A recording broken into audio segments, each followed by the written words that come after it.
उत्तर प्रदेश की राजनीति में इस वक्त सिर्फ हलचल नहीं है बल्कि भूकंप आ चुका है। सत्ता के गलियारों से लेकर दिल्ली के दरबार तक एक ही सवाल गूंज रहा है कि क्या उत्तर प्रदेश के सीएम योगी आदित्यनाथ को घेरने की सुनियोजित कोशिश चल रही है। जी हां, कप सिरप घोटाले के नाम पर जो परतें खुल रही हैं अब वो जितनी चौंकाने वाली हैं उतनी ही राजनीतिक रूप से विस्फोटक भी बनती जा रही हैं। प्रवर्तन निदेशालय की ताबड़तोड़ छापेमारी ने पूरे सिस्टम को नंगा कर दिया है, लेकिन उससे ज्यादा तेज है वह सियासी तूफान जो अब सीधे मुख्यमंत्री योगी आदित्यनाथ की कुर्सी की तरफ मोड़ा जा रहा है। सूत्रों के मुताबिक जैसे ही कप सिरप घोटाले की फाइल मोटी हुई, दिल्ली में हलचल तेज हो गई। केंद्रीय गृह मंत्री अमित शाह की सीधे अब एंट्री और ईडी अधिकारियों के साथ बैठक या कोई सामान्य घटना नहीं है। मैसेज एकदम क्लियर बताया जा रहा है, जो भी शामिल है चाहे कितनी ही बड़ा नाम क्यों ना हो उसका काम अब तमाम करो। यही वजह है कि उत्तर प्रदेश, गुजरात और झारखंड में 40 घंटे से ज्यादा चली ईडी की रेड ने 700 करोड़ से ऊपर का महाघोटाले की पोल खोल दी है। 220 संचालकों के नाम पर 700 से ज्यादा फर्जी फर्म, अरबों की काली कमाई और पूरा का पूरा एक संगठित माफिया नेटवर्क। ईडी अधिकारी भी अब हैरान है कि ऐसा फर्जीवाड़ा कदम पर कैसे काम चलता रहा, खासकर उत्तर प्रदेश में। अब सवाल उठता है कि आखिर अब निशाने पर योगी आदित्यनाथ क्यों है। जांच जैसे जैसे आगे बढ़ी, कहानी ने खतरनाक मोड़ लिया। अब सवाल घोटाले पर नहीं, योगी आदित्यनाथ पर उठने लगी। सोशल मीडिया से लेकर तमाम टीवी चैनल, स्टूडियो और तमाम डिजिटल प्लेटफॉर्म एक ही राग अवलाप रहे हैं। खाद्य सुरक्षा और औषधि विभाग मुख्यमंत्री योगी के अधीन है, फिर इतनी बड़ी लूट कैसे हुई? बुलडोजर अब तक क्यों खामोश है? विपक्ष ने इस मौके को हाथों हाथ लपक लिया है। अखिलेश यादव से लेकर तमाम नेता खुलकर कहने लगे, अगर आरोपी किसी और जाति से होता तो अब तक उसके घर ढहाए जा चुके होते, गिराए जा चुके होते।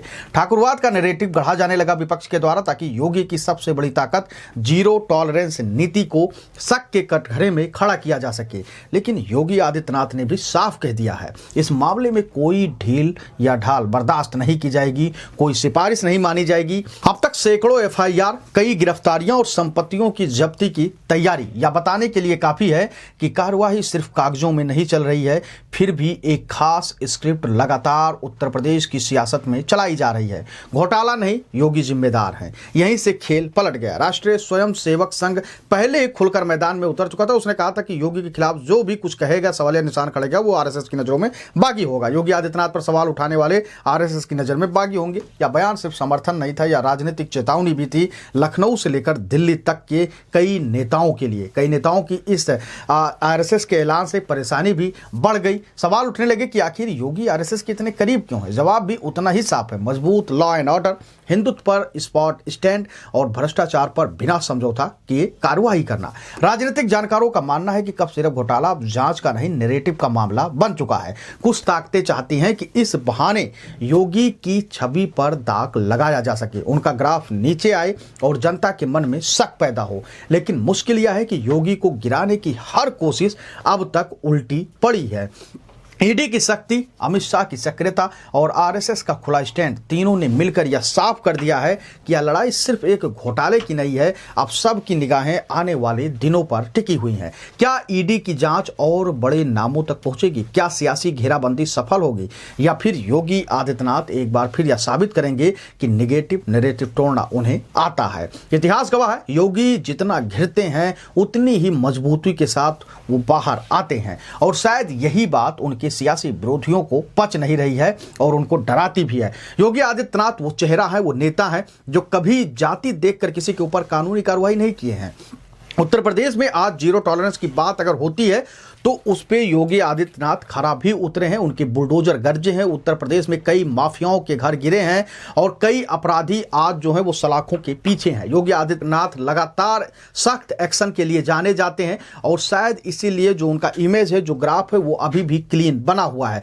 लेकिन अब बात है कि इस पूरे मामले में कप सिरप कांड में जो विभाग है, जिस विभाग के अंदर इतना बड़ा ये सब फर्म चल रहे थे और 700 करोड़ से ज्यादा की घोटालाएं हुई है, वो कहीं ना कहीं योगी आदित्यनाथ के अंडर में आता है। और इसी को लेकर तमाम दिल्ली के नेता और उत्तर प्रदेश के जो मुख्य विपक्षी पार्टियां हैं वो भी योगी आदित्यनाथ के ऊपर हमलावर हैं। कभी ठाकुरवाद का उनके ऊपर आरोप जड़ दे रही हैं, तो कभी कहा जा रहा है कि उनके अंदर ये विभाग आता है तो फिर इतना बड़ा घोटाला कैसे हो गया, इसमें अधिकारियों की संलिप्तता है।